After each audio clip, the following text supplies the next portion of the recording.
समान भव।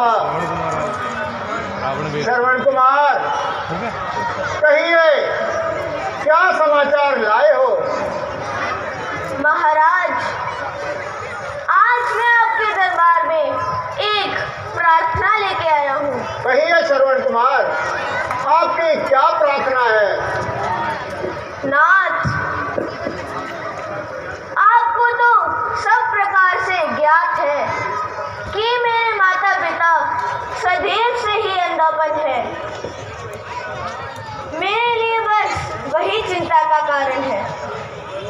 मिटे जीवन मेरा, आत्मा में उनकी बल आए। महारोगी बनूं मैं और दूर उनका रोग हो जाए। निछावर मैं उनके लिए हो जाऊं। अगर कहते जरा कोई, मैं अपने प्राण भी दे दूं। अगर हो उनकी कोई दवा।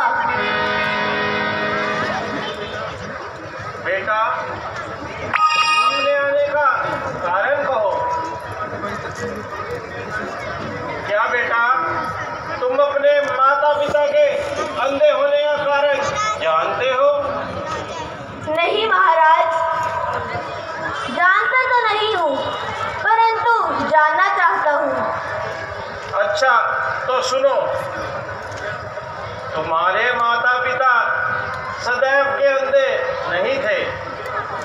उनके कोई पुत्र नहीं था, परंतु उन्होंने पुत्र प्राप्त करने के लिए घोर तप किया, जिस पर ब्रह्मा जी प्रसन्न होकर कहने लगे, तुम्हारे भाग्य में पुत्र का सुख देखना नहीं लिखा है। हाँ, यदि तुम अंधा होना स्वीकार कर लो तो हम तुम्हें पुत्र दे सकते हैं।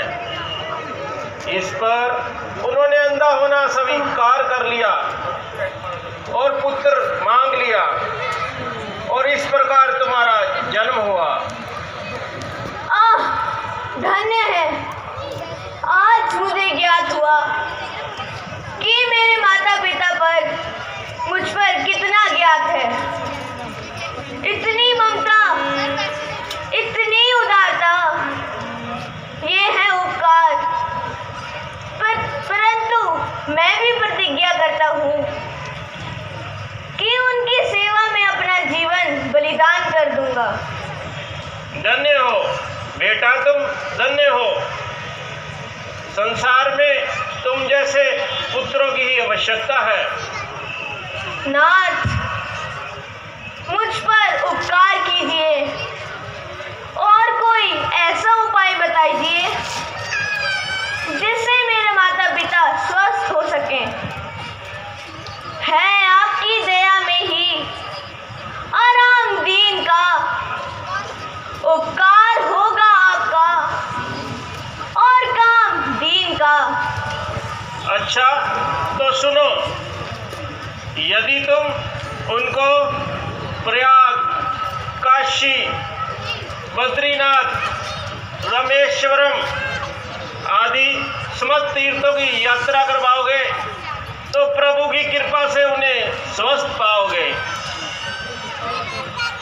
उपकार, उपकार, प्रभु महा उपकार। अभी मैं ये संवाद अपने माता पिता को जाकर सुनाता हूँ। मैं खाली हाथ आया था और झोली भरकर जाता हूँ। परंतु श्रवण कुमार, एक विचार आ रहा है मेरे मन में। आप अपने माता पिता को सारे तीर्थ किस प्रकार से करवाओगे? श्रद्धा के आधार पर, भक्ति